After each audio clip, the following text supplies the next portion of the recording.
अभी पिछले मुकाबले में ही नेपाल की बहुत तारीफ की गई थी कि भाई नेपाल अगर यही टीम रखेगी आगे तो शायद एक बेहतर ओडीआई की टीम बन सकती है। लेकिन नेपाल की टीम तो नेपाल की टीम है, वो लगातार चीज़ें बदलती रहती है। नमीबिया के साथ इनका मुकाबला हुआ, एक मस्ट विन मुकाबला था इनके लिहाज से। अगर आप देखें क्वालिफायर के लिहाज से इस मुकाबले में बुरी तरीके से नेपाल हारी है। और हारी किससे? नमीबिया से।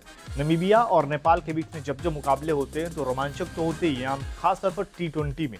ओडीआई में अगर आप देखेंगे इसमें कई सारी कमियां रहेंगी, उस पर बात करेंगे। लेकिन पहले आपको स्कोर कार्ड दिखा देते हैं कि नेपाल जो पहले बैटिंग कर रही थी उन्होंने 50 ओवरों के इस मुकाबले में अगर आप देखें 48 ओवर 5 गेंदों पर टीम ऑल आउट हो जाती है महज 157 के टोटल पर, जिसमें आसिफ शेख 41 गेंदों पर 16 बनाते हैं। ईशान पांडे जिनकी हमने भर भर के तारीफ की थी कि भाई नेपाल को नया हीरा मिल गया, 31 गेंद पर 8 बनाते हैं। इसके अलावा रोहित पटेल 60 पर 31, दीपेंद्र अली 51 पर 30 और फिर गुलशन झा 38 पर 20। निचले कुछ बल्लेबाजों ने 15-20 का योगदान दिया, जिसकी बदौलत यहाँ पर पहुंचे।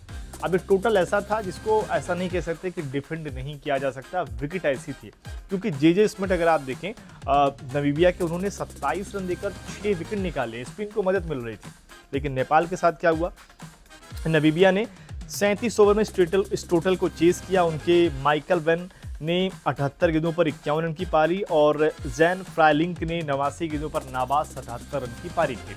यहाँ पर गेंदबाजी में कहीं ना कहीं वो कमियां दिखी, लेकिन उससे पहले बल्लेबाजी अगर आप देखें, क्योंकि यही दिक्कत आ जाती है नेपाल की टीम में कि विकेट जो है अगर हल्की सी फंसी दिखी, जहां पर ये कैलकुलेट ही नहीं कर पाते कि कितना बड़ा टोटल हमारे लिए सेफ होगा।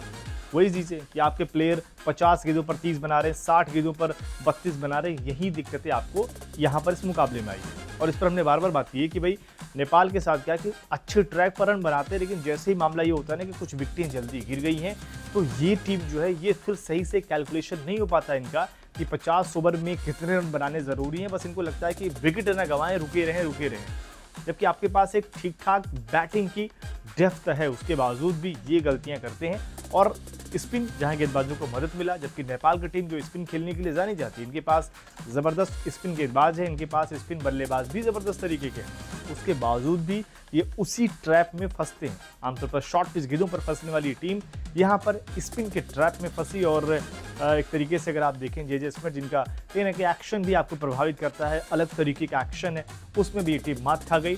और आप देख रहे हैं किस तरीके का प्रदर्शन रहा। अब ये जो क्वालिफायर अगर आप देखेंगे, जो आईसीसी के क्वालिफायर वाले मुकाबले हैं, वहाँ पर नेपाल को बहुत इम्पैक्ट करने वाला ऑलरेडी अगर आप देखें चांसेस नेपाल के बहुत कम है यहाँ से क्वालिफाई करने के।